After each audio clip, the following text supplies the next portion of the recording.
What's going on, everybody, and welcome back to my channel. If this is your first time here, then I'd really appreciate if you could hit that subscribe button so you never miss a video every time I put one out. And today what I want to discuss is pre-exhaust training. I want to give you 3 ways that it could actually be extremely beneficial to your training. I'll also be providing you guys with the exercises that actually correspond with the heavy compound movements as well. So what exactly is pre-exhaust training? Well, it's a technique that's used to pre-fatigue a certain muscle group by performing an isolation exercise before you actually move into your heavy compound movements. And this does actually go against the grain of most standard training programs. And you might be used to starting off with your main heavy movements. And honestly, this does make sense because you do want to progressively overload and actually increase your strength in that.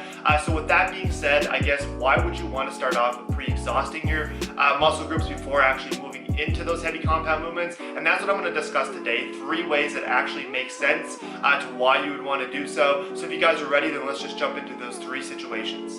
So the first situation where it will be beneficial to actually use pre-exhaust training is if you lack that mind-muscle connection with a certain muscle group, or maybe there's a lagging body part that just doesn't seem to be getting any better, and it could be because of the mind-muscle connection. So by actually using a pre-exhaust training technique, by actually performing an isolation exercise before you move into your heavy compound movements, you're going to establish that mind-muscle connection at the start. You're going to get the blood into the muscle, and you're really going to be able to feel the muscle working when you actually transition into the heavy compound movement. So an example of this would be, let's take the bench press for example. A lot of people have a hard time feeling their chest work, and maybe you're feeling your front delts and your triceps, and this is normal because those muscles are being recruited when you're performing the bench press. But actually by performing an isolation exercise, so if we take the pec deck flies, I really like this exercise. It's great to perform before the bench press because you are stretching and warming up your chest.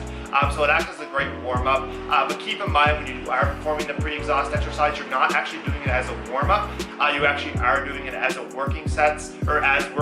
So you have to keep that in mind, that if you jump right onto the pec deck fly, use like maybe 1 set as a warm-up and then kind of move into your working sets. But you're able to kind of, like I mentioned, stretch your chest out, warm your chest up, get the blood flowing, and like I said, it is a complete isolation exercise, so you're going to be feeling your chest work the entire time. And then after you're done with the pec deck fly, actually move into the bench press, and I guarantee you guys will be able to connect a lot better with your chest.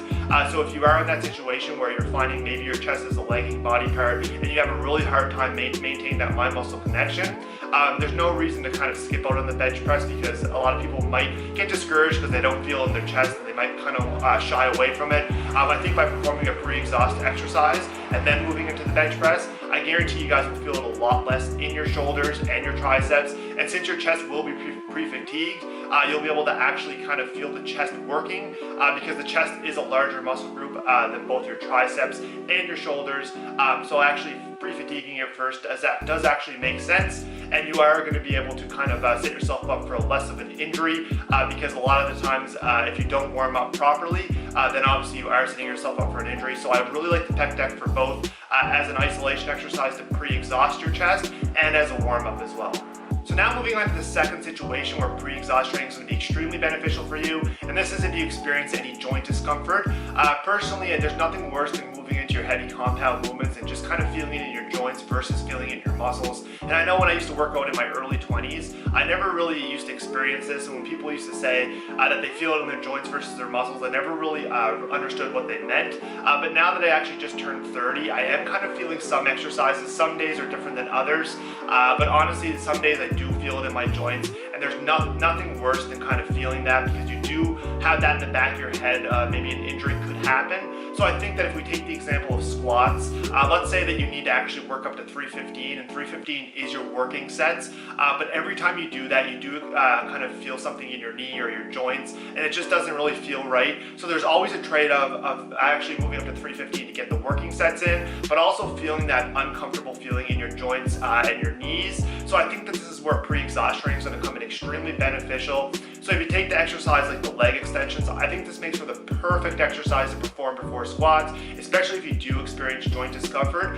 The reason being is because it's going to really warm up your knees nicely. It's going to pre-exhaust your muscles, so when you actually move into the squats, you're not going to be able to actually perform the 315 because you are pre-fatigued. So it's going to bring the weight down, and what that's going to do, it's going to allow your working sets to be maybe, let's say it's 225 versus 315, and then when you actually go there, you feel a lot better with your knees. You're still able to get some quality working sets in because you pre pre-exhausted your muscle, and you don't have that in the back of your mind that you can potentially get injured.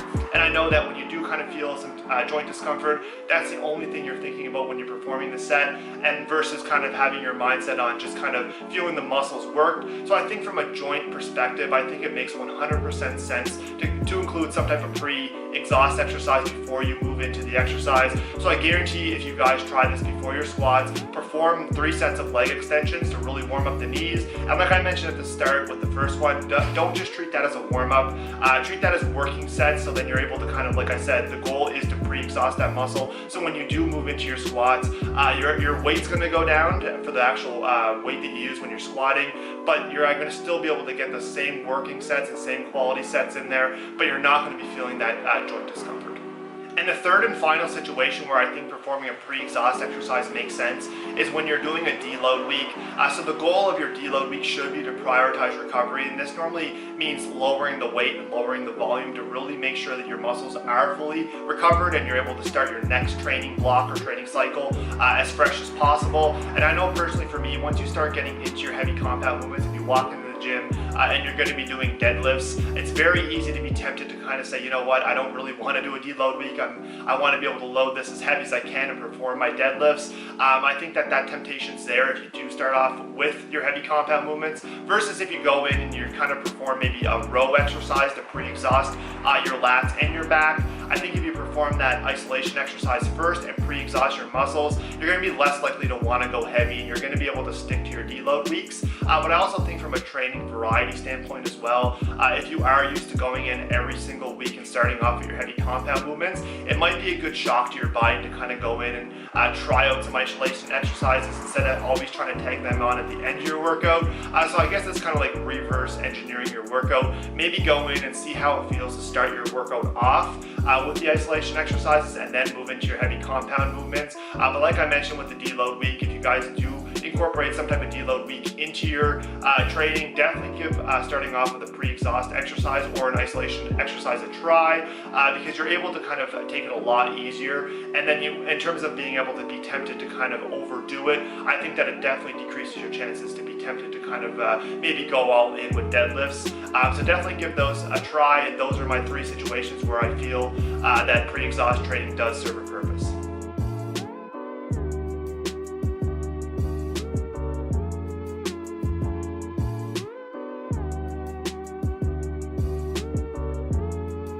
Don't forget to subscribe to my channel because I do put out a lot of great content and I want to make sure you guys are a part of that. So hit that subscribe button. Also turn on the bell notifications because I do want to make sure you get notified every time I drop a new video. So be sure to turn on those bell notifications and also drop the video a like. I do appreciate all the support, and the feedback is definitely appreciated. If you guys are interested in online coaching, I do offer that. You can visit my website, marklewis.fitness.ca, to register for online coaching. Also, I do have a training program that's available on my website for purchase. So if you are looking to kind of take your training and kind of follow a program, then I guarantee you guys will love my training program.